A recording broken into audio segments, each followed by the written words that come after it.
Sir 11 மணி show ticket ஒன்று கொடுங்க. உங்கள் பொழுதுபோக்குறதுக்கு 150 ரூபா கொடுத்து தான் நீங்கள் தேட்டருக்கு போகணுமா? ஒரு மரத்தடியில் உட்கார முடியாதா? ஒரு தேவாலயத்துக்குள்ளே உட்கார முடியாதா? உங்கள் ஹேர் ஸ்டைலில் உங்களுக்கு பிடிச்ச ஒரு கதாநாயகன் இருக்கான்.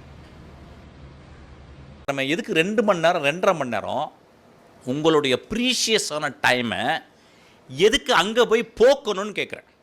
தியேட்டர் என்ன?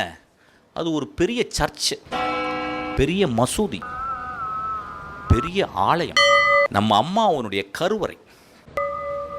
150 ரூபா எடுத்துக்கிட்டு போயிட்டு ஐயா ஒரு இருட்டு கொடுங்கய்யான்னு கேட்குறீங்க.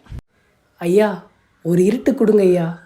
இன்றைக்கி மெட்ராஸில் ஓடுற எந்த படமாவது உங்கள் வாழ்க்கையில் வெளிச்சம் தரப்போகிறதா?